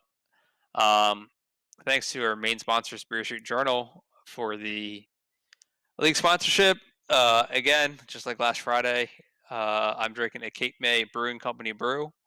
It's a blueberry lemon Indian pale ale called Crushing It. So if you guys are into beers, head up your local brewery store. Again, Cape May Brewing Company, local to our East Coast. Blueberry lemon, very good. But again, any brews they have are very good. So hit them up. Thanks to Max Graphics, maxgraphics.co. Chris has been my primary sponsor for, I don't know, maybe the last like 2.5 years, or maybe a year and a half or whatever. That have been playing iRacing. Chris has amazing paint schemes. Um, I would have had an amazing looking car tonight, but again, I think I'm dyslexic and I don't know how to upload trading paint schemes. So if you guys need any like good looking paint schemes, just hit up Chris at maxgraphics.co. Look him up on the Discord. Amazing work, really good price, well worth it. Uh, so yeah, thanks to Satan Sports, Simbox, Brookston Animal Hospital, Taz Racing Customs, JNR Racing Custom, or JNR Craftworks, Eclipse Photography for the after shots pictures. Thanks to TNR boys, Mike and Philip. Again, I came into practice within 15 minutes. No idea what the hell I was doing, but Mike and Philip were able to give me enough pointers to somewhat figure out what I needed to do to get the victory lane. So again, shout out to Mike and Philip. And last but not least, shout out to World Racing Network, Mitchell, and Chris. Thanks for the broadcast. I'm going to enjoy watching this tonight, unwinding and enjoying my night, and I'll figure out tomorrow. So thanks for everything, guys. Yeah, well, thank you for stopping by and chatting with us again. Congratulations on another win here tonight. Again, we look forward to seeing you whenever it is the next time you're on track. And if you keep it up, we'll probably be talking to you again pretty soon. Yeah, hopefully I can keep this train going. So, but again, thanks everybody in the YouTube chat. Everybody, make sure you like, comment, subscribe, give Mitchell and WRN all the attention. They deserve it. They're working hard. Yeah, and speaking of people in the chat, we've had a couple of you asking about the names confuse me, Chris. They escape on. Anyways, a couple of you have been asking about the Beer Street Journal Star Spangled Bash results and who won some money here tonight. We will get to that in just a moment. First, though, we've got to run you through your finishing order here tonight. I'll go ahead and take you through it. Jason Gracias, of course, picked up the win. We just finished talking with him. Trey Whited finishes in the second place position. In third was Mike Tellier. In fourth, Matt Donnelly. Fifth, Justin White. In sixth was Ira Kohlhaas. Seventh place was Philip Scott. Eighth, Stephen Lachensky. Ninth, Patrick Morrison. Rounding out the top 10 was Martin Plute in the number 4 machine. Then in 11th was Noah Owens in the 88. 12th was Bryce Hunter in the 49 machine. 13th was Jeff Price. 14th, Stan Hausman. 15th, Sam Kohlhaas. 16th, Nate Maurer. And rounding out the field 20 laps down after that unfortunate incident for him was Brock Whited in the 31, who looked so strong tonight, Chris. Of course, so many in this field look strong here tonight. Yeah, I was really surprised by how many different drivers made their way up front and looked so competitive, and a lot of them got caught up in unfortunate incidents. I think Nate Mowers to mention, Brock Whitehead, Sam Kohlhaas, a few others, but it was a really even spread field. I'm really happy with what we saw here tonight, and it was exciting. So hopefully the next time I'm with you, we get the same exact kind of competition going on. That is usually the kind of racing we're treated to is great racing where a lot of drivers can come up here and race for the win. And I also have to thank all the sponsors here who make racing possible here in the National Sim Racing Association on the World Racing Network. Of course, Beer Street Journal for sponsoring the Beer Street Journal Grand National Series. Max Graphics, Chris, you know a thing or two about them. Stay Tuned Sports. Make sure to check out the Stay Tuned Sports Podcast Truck Series tomorrow night over on our friends at 3 Wide TV. They have also here at USA International, the Beer Street Journal Star Spangled Bash, so make sure to tune in for that one as well if you want to watch some racing tomorrow night. We also have Simbox, Brookstone Animal Hospital, Taz Racing Customs, J&R Craft Works, and Eclipse Photography. All of them have links down in the video description if you want to check them out. And now, Chris, it's time for what everyone has been waiting for, and it's the results, to the best of my knowledge, I should say, of the Beer Street Journal Star Spangled Bash, and I'll tell you who won some money here tonight. As then I think I'm so excited, Mitchell. I'll gladly take it. I'll get to paying you after the race. First, though, we've got to figure out which of these drivers is going to get paid. Here, Oh, sorry.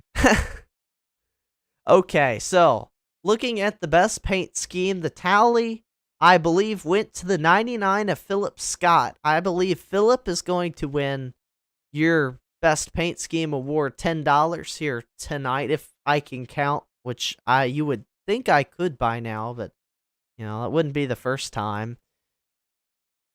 And then we've been through a couple of these as well. Starting on the pole was the 33 of Trey Whitehead. He'll take home $5 for that. Mike Tellier led at the halfway. He wins $5.